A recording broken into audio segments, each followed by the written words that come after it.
Assalamualaikum warahmatullahi wabarakatuh. Apa kabar adik-adik sekalian? Hari ini, pagi ini kita akan membahas tentang pelajaran Al-Quran ya. Kita akan membahas tentang surat Al-Ikhlas ya. Al-Ikhlas ini berada di juz 30, kemudian dia 4 ayat tentang keesaan Allah. Ini turun karena sering ditanyakan bagaimana bentuk Tuhanmu oleh orang-orang Mekah. Kita baca dulu ya. Bismillahirrahmanirrahim. Qul huwallahu ahad. Katakanlah Muhammad, dialah yang Maha Esa. Allahus somad. Allah tempat meminta segala sesuatu. Lam yalid wa lam yulad. Allah tidak beranak dan tidak pula diperanakkan. Walam yakul lahu kufuwan ahad.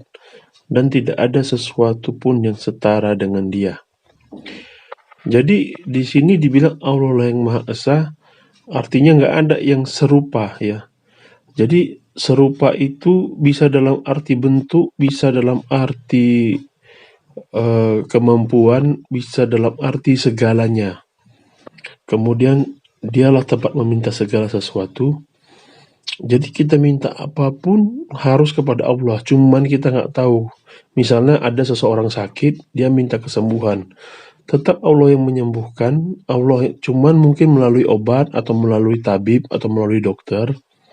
Allah yang menjumpakan, menjodohkan mereka. Kemudian Allah tidak beranak dan tidak pula diperanakkan. Jadi segala sesuatu yang beranak atau diperanakkan itu sudah pasti bukan Allah. Dan Allah tidak cacat, Allah tidak bermata satu. Jadi kalau ada orang yang mengatakan bahwasannya dia Tuhan sementara dia dilahirkan, orang yang mengatakan itulah orang-orang sesat. Dan tidak ada sesuatu yang setara dengan dia. Manusia terlalu sering mengumpamakan sesuatu hanya sebagai bayangan logikanya saja. Misal, tanah ini kosong, tiba-tiba dibangun rumah. Setelah dibangun rumah, kita katakan siapa yang membangun? Yang membangun itu manusia, karena dia menyaksikan. Tapi andaikan orang yang tidak berada di lokasi tersebut mengatakan rumah itu dibangun oleh manusia, kita percaya nggak? Tentu kita percaya, karena kita yakin bahwasannya kalau nggak dibangun manusia, maka itu nggak akan ada.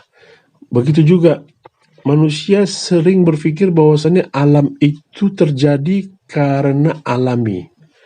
Sebenarnya untuk adik-adik sekalian, tidak ada yang alami, tidak ada yang kebetulan.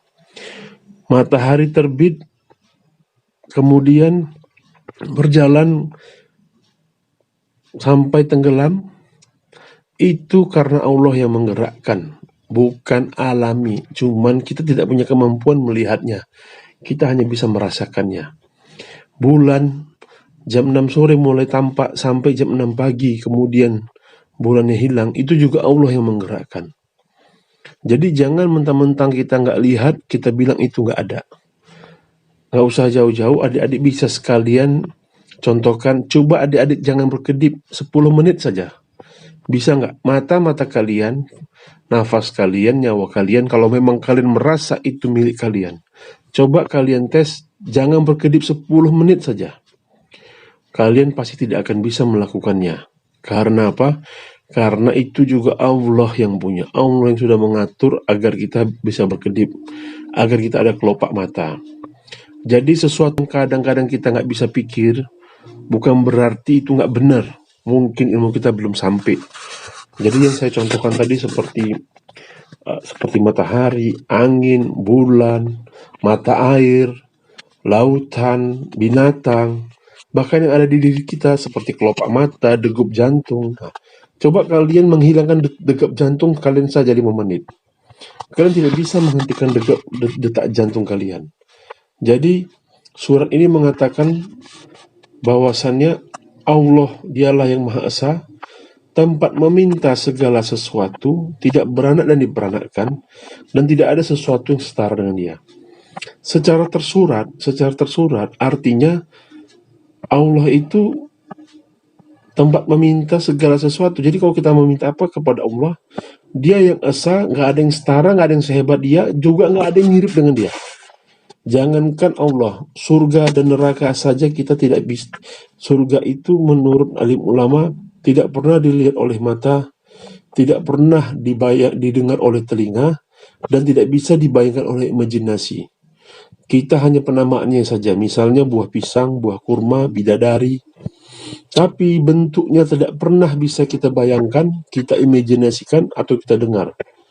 Hanya membayangkan versi kita saja. Itu untuk surga dan neraka. Begitu juga dengan siksaan Allah, apalagi Allahnya. Kemudian di sini yang tersurat seperti ini 4 ayat, tapi yang tersirat bahwasannya kita hanya meminta bergantung kepada Allah. Cuman ada yang bisa kun fayakun, artinya jadi langsung jadi, ada juga yang berproses. Contoh, seseorang yang bekerja keras akan mendapatkan sukses.